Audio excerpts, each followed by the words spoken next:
Welcome to Creekside Online. Our mission is to reach the world with Jesus one person at a time with Christ, community, and compassion. We are so glad that you are joining us today.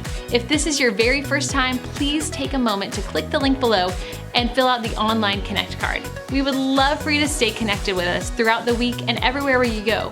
The best way to do that is through our church app. There you can watch additional messages and find resources to help you grow in your relationship with Christ. It's free and you can download it wherever you download your apps. For us, church is so much more than just a weekend experience, and we want you to know that there's a perfect place for you here at Creekside. No matter where you're watching today, let's get ready for what God has in store for us. Man, good morning.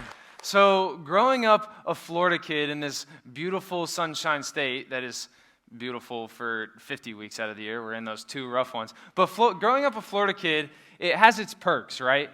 One of the perks of growing up in Florida is that basically wherever you live in this state, you're within driving distance of Orlando, right? We're all somewhere within reach of this place that is the entertainment theme park capital of the world. So I grew up here in Florida, and I'm just loving it, and it's awesome. In fact, to the point that I go to college in Tennessee, and just without fail, every time I have a conversation with someone and they learn I'm from Florida, they're like, so, do you just go to Disney World all the time? No, sorry. Us Floridians have day-to-day lives we have to live too. We have things we have to own up to. It does have its perks, but we have our stuff. The funny part about this question specifically for me, though, is I hated roller coasters growing up. I could not handle them. My grandma is sitting over here, and she can tell you, if our family went to Disney and we tried to ride Splash Mountain, she couldn't ride because I couldn't handle it. She had to go sit and wait with me. I hated roller coasters. I couldn't do it. So circle back. I'm a senior in high school.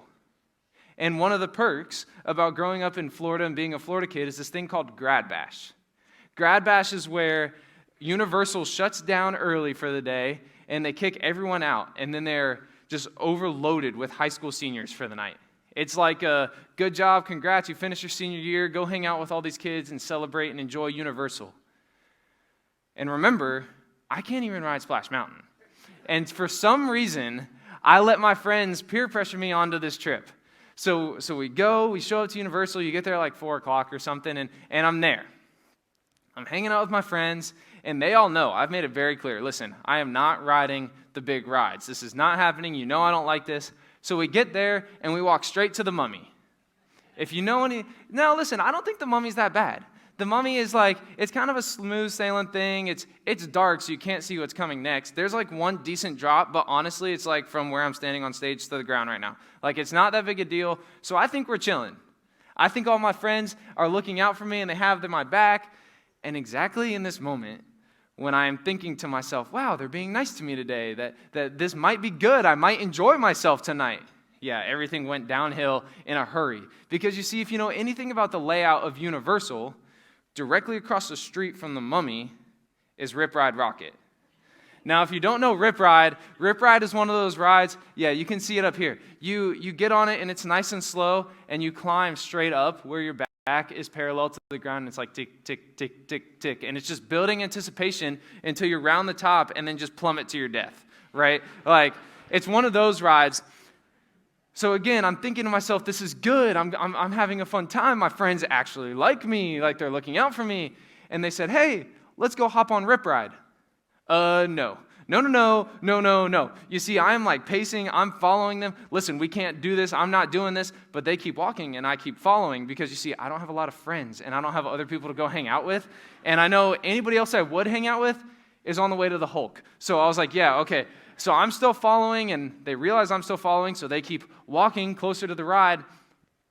And here's what you need to know about Grad Bash before I continue with this story. At Grad Bash, they don't open the single rider lines until the park's been reopened for an hour. So, and I can't make this up, straight out of a movie. We're walking up to Rip Ride, and I see this worker walking in the opposite direction towards the line at the same time as us. And again, I'm oh no.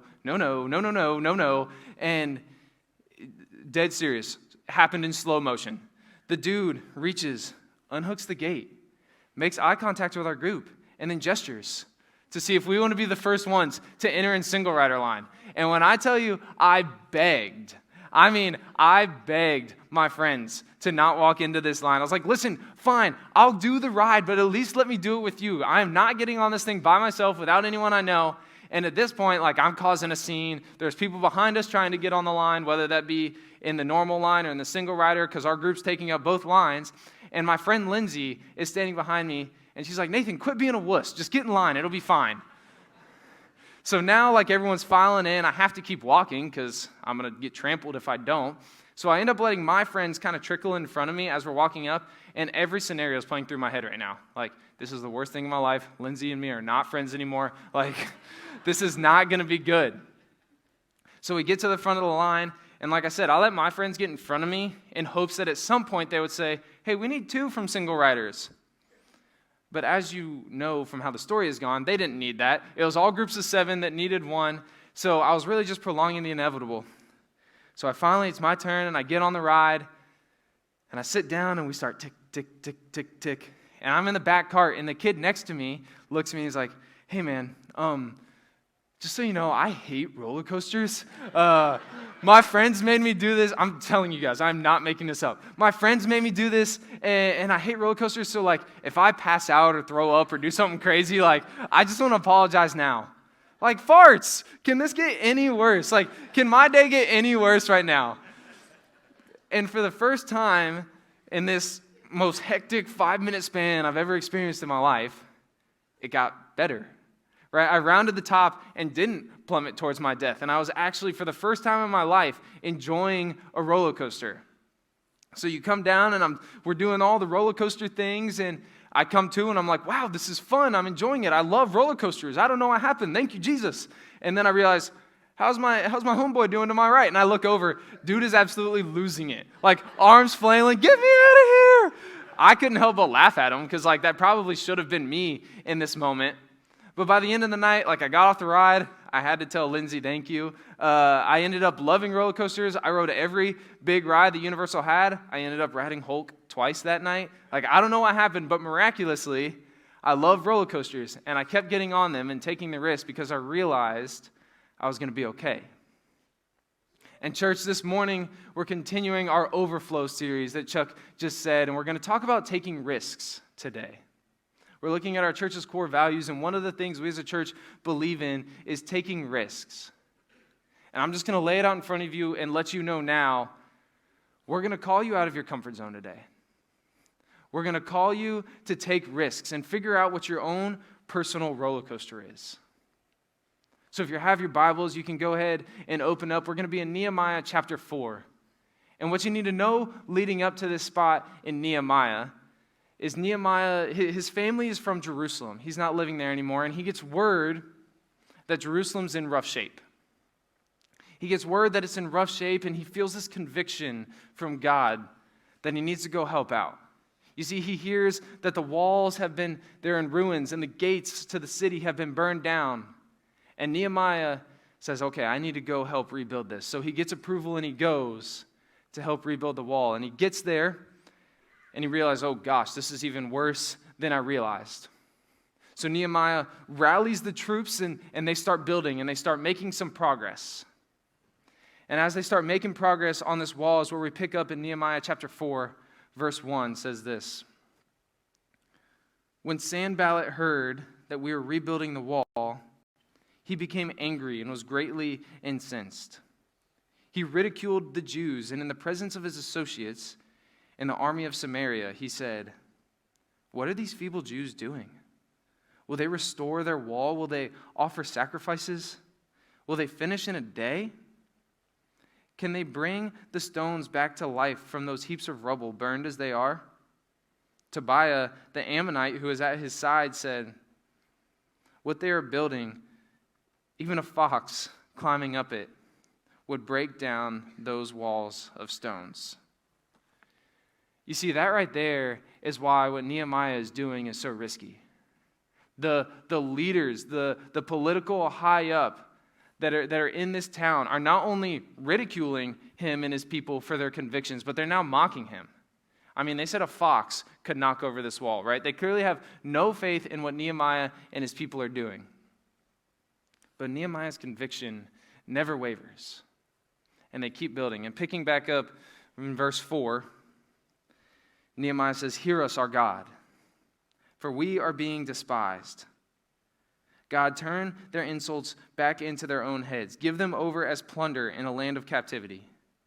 Do not cover up their guilt or blot out their sins from your sight, for they have thrown insults in the face of us builders." So we rebuilt the wall till all of it reached half its height, for the people worked with all their heart. The people worked with all their heart. They kept building.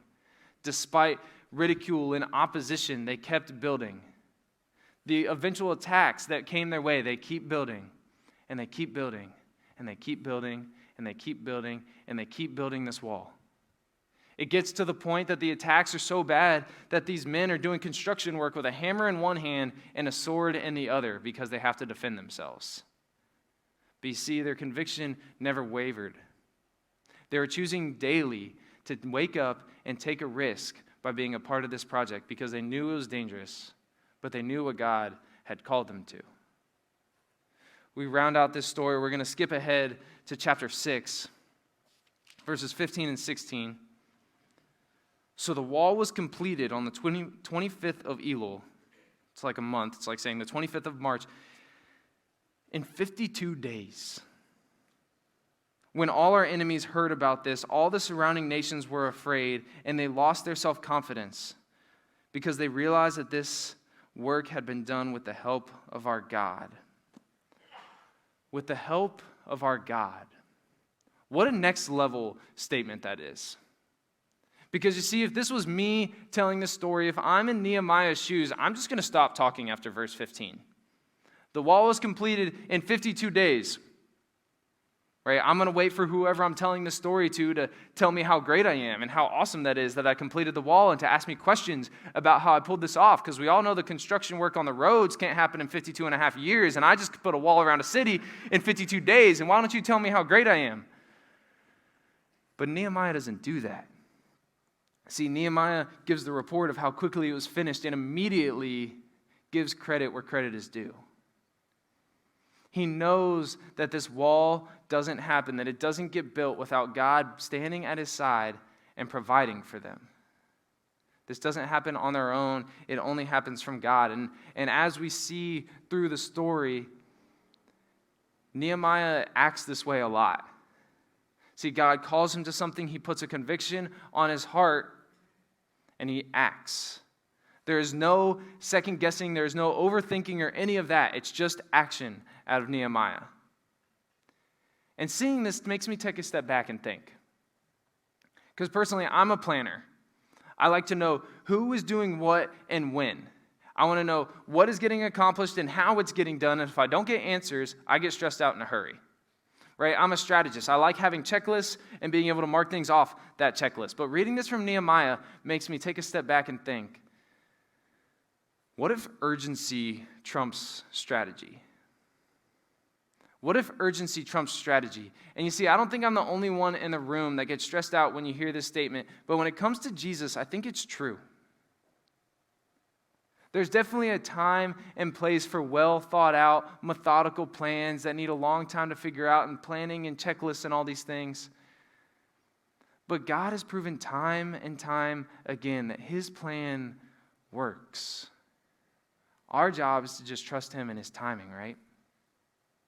So what if urgency trumps strategy?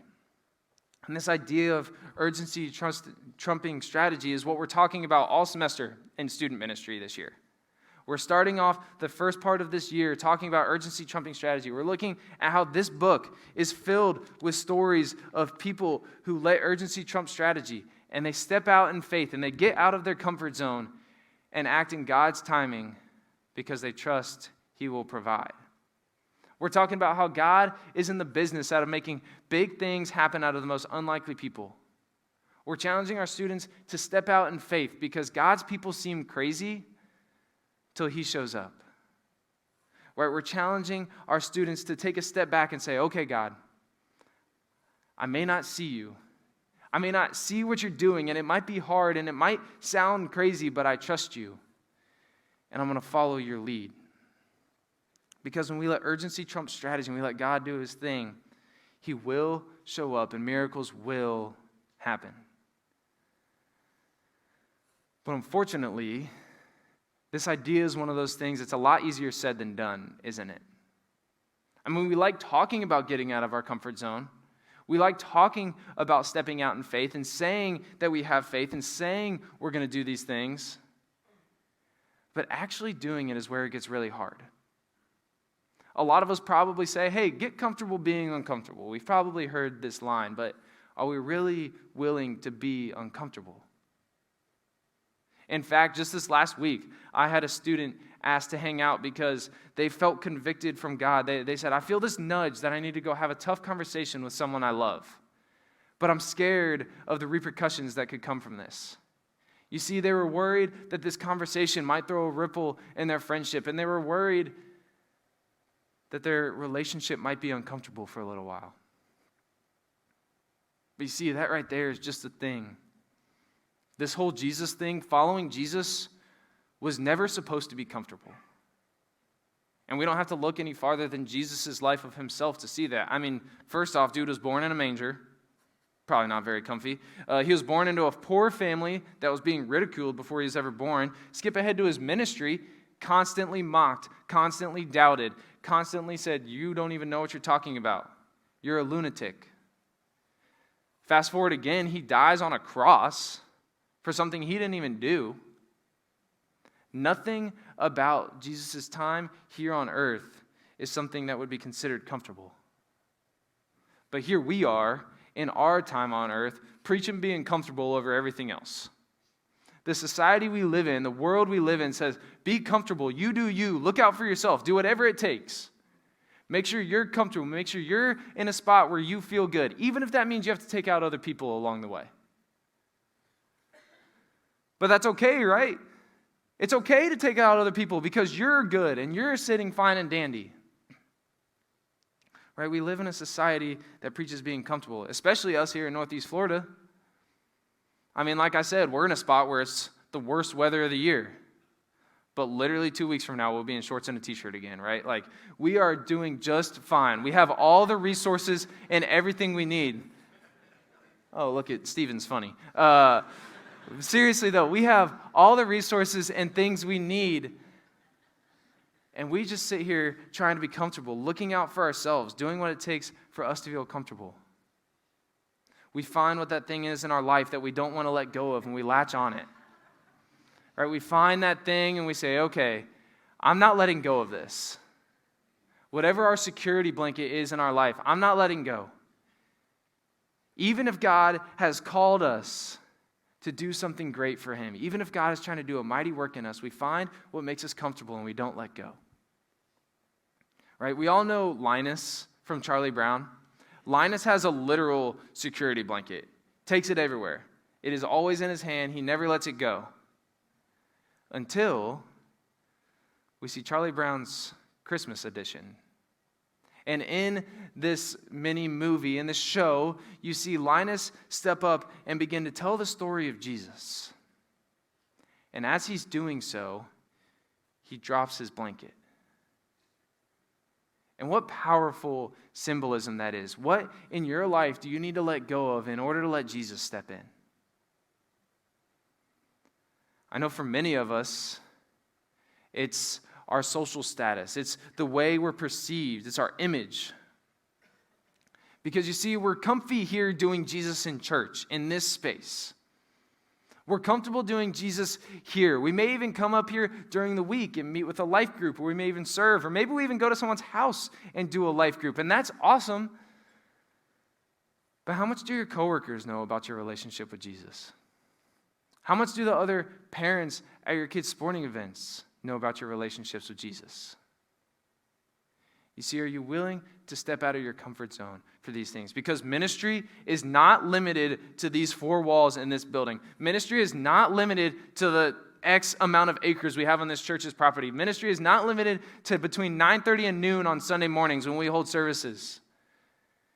If we really limit it to that, it's a disservice to everything Jesus came on down here to earth to do. Right? Ministry is not limited to these things. Jesus never said, come to me and then I'll share the good news. Jesus never once said, come to my house, come to where I'm staying, come to my dinner party, and then I'll share. Nah.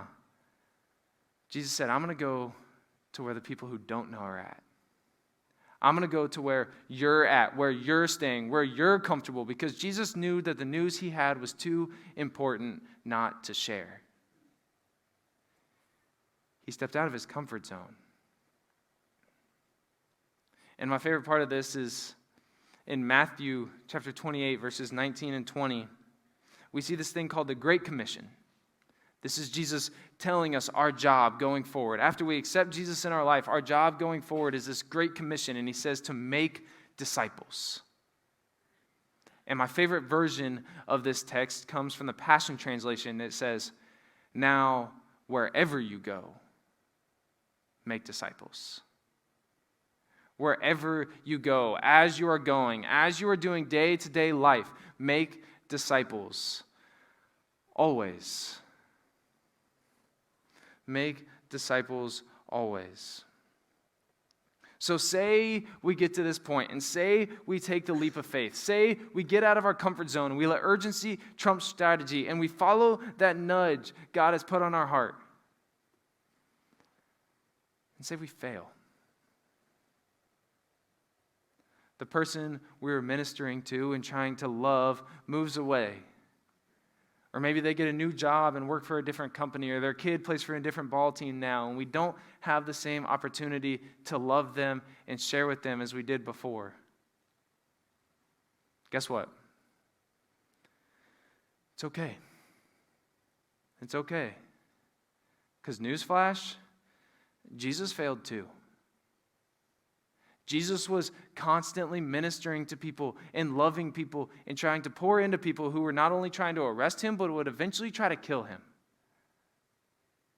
You see, that's why I love Jesus so much, is because that never stopped him. Jesus was constantly being ridiculed and mocked, but he never stopped following what God had called him to. He was always getting out of his comfort zone. Jesus was risky. He stepped out of his comfort zone after being ridiculed. In fact, in John chapter 8, we see Jesus go and love a woman who had just committed adultery. We see in Luke chapter 19, Jesus making it public that he's hanging out with a tax collector who is like the lowest of the low in that society. You see, Jesus was very countercultural in everything he did in the way that he loved people. Jesus didn't care what society told him or how he was supposed to love, because he knew that the news he had was too important not to share. Jesus was risky. In church this morning, I'm not here to tell you that following Jesus is all sunshine and rainbows. If you haven't caught on to that already, I'm not. Because it's not. Following Jesus is risky because Jesus is risky. We have to be ready to step out in faith. When God puts a nudge on our heart and puts his hand on our back and says, go this way, no matter how crazy it may be, no matter how many heads it may turn, we have to understand that God's people seem crazy until he shows up. And then he will show up and miracles will happen. And I just love watching people take these leaps of faith. I love watching people get out of their comfort zone and bring other people to Jesus and watch these different stories happen, because that's exactly what it is different. You see, right now, you may be sitting next to your best friend, a family member, someone you spend more time with than anyone else in the world. But what's so cool about it is that you have a different Jesus story than they do. God made you for a reason, right? God put you in your place with your job, with your gifts and abilities, with your leap of faith, with your security blanket to let go of for a reason. And what a beautiful thing that is. So how do we get there? How do we get to this point that we're willing to jump, that we're willing to take this risk for Jesus? And I think it comes down to this one word: passion. Because you see, passion is contagious. And here's what I mean by passion is contagious. When you're so passionate and fired up about something, it creates this overflow within you that whatever you're fired up about just starts pouring out and rubbing off on the people around you without you even noticing it. Right, I'll give you an example. We're just outside of Jacksonville, so none of us are strangers to Jaguars football, right? So say you're really, really passionate about the Jags. I would go as far to say we probably have some of those people in this room right now, and you're one of those Jags fans that's really bought into the Jags and what they're doing, and you like how the franchise is going, which we need to have a talk if you do. But so say you're talking to one of these people that are bought in, right? So you're talking to one of these people that are bought in, and if you give them enough time and their passion overflows, they may eventually convince you that the Jags will win a whole 5 games next year, right? Okay, I don't need to pick on the Jags anymore. How about this one? Personally, I'm a huge barbecue food fan. I love barbecue food. I could eat it most every day of the week if I had the chance. And my favorite barbecue is this place called Woodpeckers. Oh, yes, amen, right? Yes. We love Woodpeckers. And I just love Woodpeckers. I love the way it tastes. Daddle corn, next level. Brisket, next level. Like, I just love Woodpeckers. And I would be willing to bet that if you give me 5 minutes with anyone in this room, I could convince you to go sit down and eat a meal at Woodpeckers with me. Right? I feel so passionately and love the way that their food is that it overflows out of me without even realizing it. So what if instead of getting fired up about football teams and barbecue food and whatever else in our life that it is that may be distracting us, what if we put that fire and passion towards Jesus? What if we had this overflow of Jesus to the point that the woman we walk past in the grocery store can't even help but notice there's something a little bit different about us? What if we radiated some next level love because of Jesus in our life that everybody we interact with can't help but notice? What if we're following Jesus to the point that we're changing lives and making heaven more crowded without even knowing we're doing it? Because here's the deal. Lindsay was passionate about roller coasters. Lindsay was passionate about roller coasters and wanted me to experience them in the same way she did. She was willing to take that risk because she wanted me to have the same joy that she had riding this ride. You see, she let urgency trump strategy in this moment, and she just acted. And there was definitely risk involved. What if I hated it? What if the kid did throw up on me and we just absolutely lose our friendship in that moment? But you see, it was a risk she was willing to take. And in the same way, it's a risk to tell a Colts fan about the Jags, or to tell someone who hates barbecue food about Woodpeckers, or to tell someone who can't even ride Splash Mountain that Rip Ride is a good idea. What if we got that fired up and told people about Jesus? In church this morning, I don't know what that risk is for you, but I know we need to take it. In James chapter 4, verse 14, it says, "Why? You do not even know what will happen tomorrow. What is your life? You are a mist that appears for a little while and then vanishes." Scripture tells us our life is short. We are not promised tomorrow. In the grand scheme of this greater Jesus story that is the beginning of creation until Jesus comes back again one day, we fit it in the middle of there like a mist that's there 1 second and gone the next. You see, we only have so much time to make a splash for Jesus, so why not be risky? Why not be risky? And like I said, I don't know what that risk is for you, but be willing to take that risk. Because we know that following Jesus is risky because Jesus is risky. We also know that these risks are worth it because God's people seem crazy until He shows up. And no matter how much we may feel like God is throwing us into the fire, and we're going into this thing alone, and we got pushed into the single rider line, and we're going to have to ride this ride by ourselves. We have to know God is the one that put us there. And God confidently looked at us and said, it'll be fine. Trust me. So whatever that risk is for you, I don't know if it's getting on the ride for the first time. If you've never followed Jesus before and you are getting onto this ride, because like we said, following Jesus is just like a roller coaster. It's full of ups and downs and twists and turns and loop-de-loops and all the roller coaster things. For some of us, our risk may be getting on the ride for the first time. I think for some of us, though, we're Lindsay. I feel like a lot of us in our life are comfy doing Jesus here. We're comfy getting on the ride with the people that we know also enjoy the ride, but we're not willing to take someone else with us, even if we know that's what God is calling us to. So church, I don't know if your risk is getting on the ride for the first time or bringing someone else on it with you. But what I do know is God has called us all to take the risk. So we should probably all start heading towards the roller coaster.